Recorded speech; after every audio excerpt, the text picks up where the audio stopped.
Bonjour à tous, aujourd'hui nous allons parler de la nouvelle naissance. Qu'est-ce que la nouvelle naissance et est-ce que la nouvelle naissance est indispensable? Alors ce qu'il faut savoir, c'est que toute vie chrétienne a un commencement et que lorsque nous démarrons dans notre vie chrétienne, c'est-à-dire qu'à ce moment-là, nous avons compris que nous avons besoin de Dieu. Nous avons eu besoin de Dieu à un moment donné. Et effectivement, l'homme ne peut pas seul parvenir à un changement. Il a besoin de Dieu parce que sinon, l'homme, avec un grand H, meurt dans son péché. Et d'ailleurs, Jésus dit dans Jean chapitre 5, verset 5, « Sans moi, vous ne pouvez rien faire. Sans Jésus-Christ, nous ne pouvons rien faire. Sans le passage à la croix, nous ne pouvons rien faire. » Alors, on peut se cacher derrière un vocabulaire chrétien, derrière des traditions religieuses, une morale chrétienne, sans vraiment être chrétien au plus profond de soi, sans vraiment avoir vécu de changement au plus profond de son être, sans avoir vécu le miracle de la nouvelle naissance. Alors, la nouvelle naissance, ça veut dire du coup que ce n'est pas se déguiser pour devenir un chrétien, mais c'est un changement radical de notre être tout entier. Un chrétien né de nouveau est une nouvelle créature. Naître de nouveau veut bien dire que du coup nous devenons quelqu'un de tout neuf, nous sommes une nouvelle créature.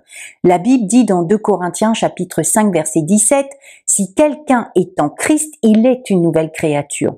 Les choses anciennes sont passées, voici toutes choses sont devenues nouvelles. » Donc cela signifie qu'un chrétien n'est pas une version améliorée de sa personne, mais une toute nouvelle créature en Christ. À ce moment-là, ça veut dire que nous passons de la mort à la vie, nous passons du royaume des ténèbres au royaume des lumières, parce que maintenant nous sommes libérés de la condamnation de la loi et nous sommes placés sous la grâce, nous sommes réconciliés avec Dieu, nous ne sommes plus ennemis de Dieu, mais Dieu nous voit comme ses enfants, nous sommes ses enfants, nous devenons ses enfants et il devient notre Père céleste. Alors la nouvelle naissance, on peut aussi dire que c'est une régénération. Pourquoi? Parce que c'est la communication de la vie divine à l'âme humaine. La Bible dit dans 1 Jean chapitre 5 verset 12, on va le lire ensemble, « Celui qui a le Fils a la vie. Celui qui n'a pas le Fils de Dieu n'a pas la vie. » Donc un chrétien est marqué par Dieu et scellé par son esprit. Et c'est ça qu'il faut comprendre. C'est dès lors que nous naissons de nouveau, nous sommes visités par le Saint-Esprit, nous sommes conscients que nous avons besoin de Jésus, nous l'acceptons comme notre Sauveur, notre Seigneur, nous recevons Jésus-Christ et là, la vie de l'Esprit vient en nous. C'est pour ça que nous sommes une nouvelle créature, parce que nous recevons à ce moment-là l'Esprit de Dieu dans notre vie. Le chrétien qui reçoit Jésus-Christ reçoit une nouvelle vie et est né d'en haut. Cette nouvelle vie vient par la foi au sacrifice de Jésus-Christ à notre place. Jésus a payé le prix à la croix, il a porté nos péchés, il est mort et est ressuscité aujourd'hui. Et lorsque nous recevons cette révélation que nous avons besoin de Jésus pour changer, c'est là que le Saint-Esprit crée un nouvel homme en nous. C'est ça la nouvelle naissance. Il faut d'abord bien sûr se tourner vers Jésus, l'accepter comme Sauveur et Seigneur, et c'est là que le Saint-Esprit opère le miracle, œuvre puissamment dans la vie d'un homme et crée cette régénération.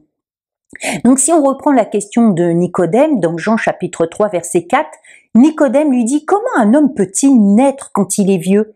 Peut-il entrer dans le sein de sa mère et naître ?»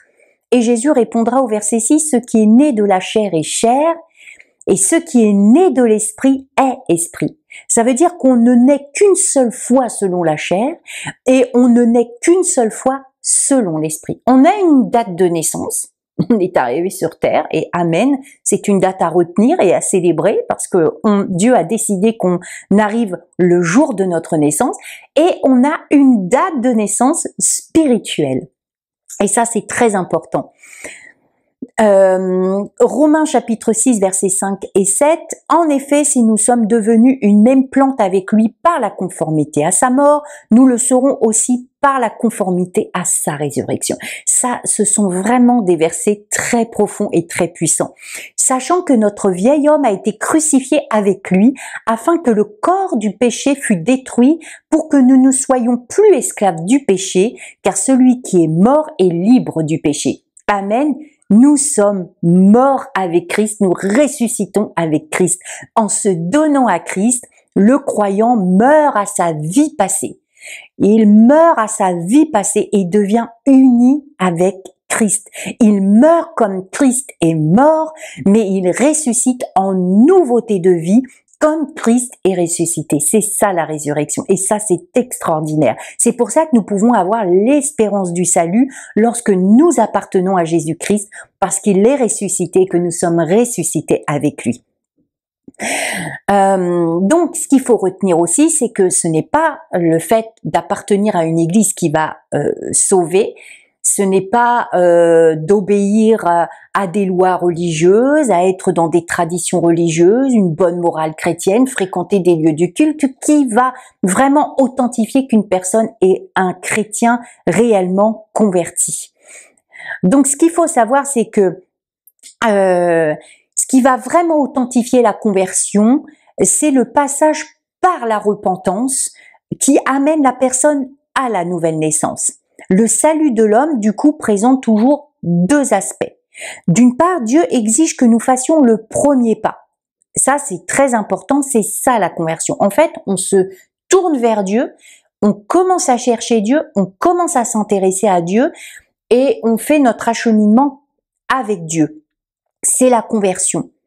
Actes chapitre 14 verset 15, l'apôtre Paul reprend des hommes qui étaient là et l'apôtre Paul dit « Mais ô hommes, pourquoi agissez-vous de la sorte? Nous aussi nous sommes des hommes de la même nature que vous et vous apportant une bonne nouvelle, nous vous exhortons à renoncer à ces choses vaines pour vous tourner vers Dieu vivant, le Dieu vivant qui a fait le ciel, la terre, la mer et tout ce qui s'y trouve. » Le premier pas, c'est la conversion. On laisse tout. On abandonne tout et on se tourne vers le vrai Dieu.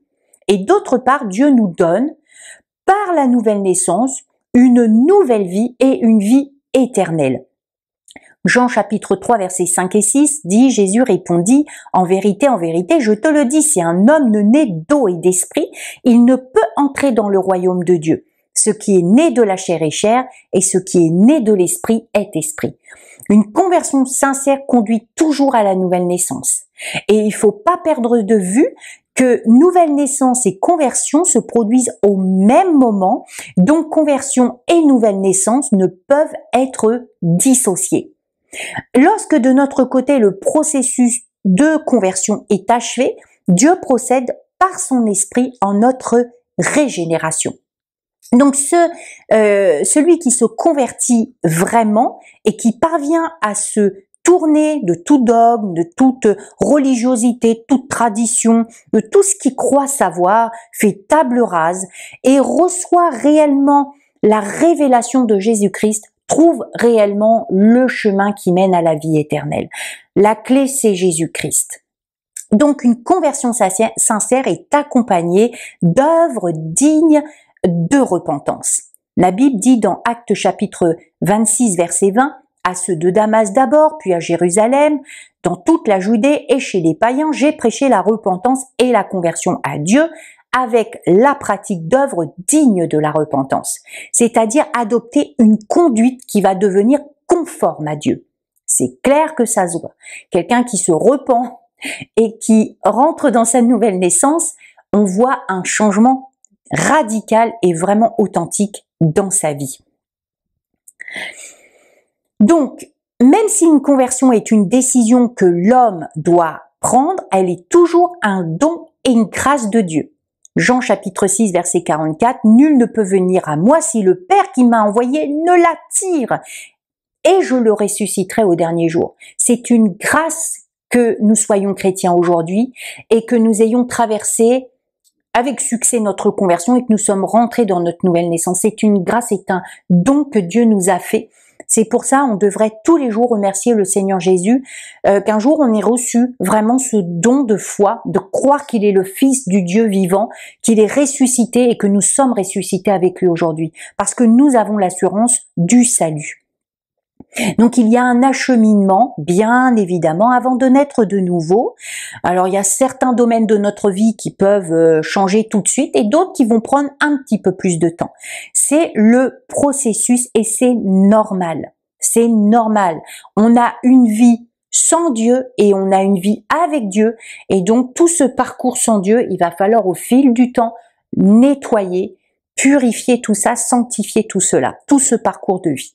Donc si la nouvelle naissance est indispensable pour répondre à la question, bien évidemment, on a bien compris que la nouvelle naissance est un changement complet dans la vie de l'homme qui n'a lieu qu'une seule fois dans sa vie. Il devient une nouvelle créature, il est régénéré par l'Esprit de Dieu et il y a un changement radical qui s'opère. C'est une toute nouvelle personne qui rentre dans sa vie heureuse, dans son épanouissement, dans son espérance du salut, de la vie éternelle. Et d'ailleurs, Jésus dira dans Jean 3:3, Jésus lui répondit, en vérité, je te le dis, si un homme ne naît de nouveau, il ne peut voir le royaume de Dieu. C'est pour ça, c'est même obligatoire de passer par la nouvelle naissance pour avoir la vie éternelle. Il faut passer par la croix et la repentance. S'il ne naît de nouveau, l'homme ne peut avoir accès à Dieu, ne peut pas avoir de relation avec Dieu et ne peut pas rentrer dans sa vie éternelle, dans sa résurrection. Donc la nouvelle naissance devient notre nouvelle vie. C'est même la date la plus importante de notre vie. C'est là où nous sommes nés de nouveau. C'est pour ça que je vous encourage, si vous êtes tourné vers Dieu, allez jusqu'au bout de votre démarche. Ne fréquentez pas les lieux de culte, les églises, les cellules maison, religieusement, mais cherchez profondément le Seigneur. Cherchez sa présence, cherchez à être connecté, recevez-le de tout votre cœur. Recevez Jésus comme votre Sauveur et Seigneur. Allez jusqu'au bout de ce parcours de conversion et repentez-vous de tous vos péchés. Que le Seigneur fasse de vous une transformation dans votre vie, que vous puissiez être né de nouveau, être cette créature nouvelle, régénérée par l'Esprit, afin que vous puissiez avoir une relation avec Dieu et que vous puissiez être après pour l'éternité dans sa présence. Je vous bénis abondamment et je vous dis à bientôt.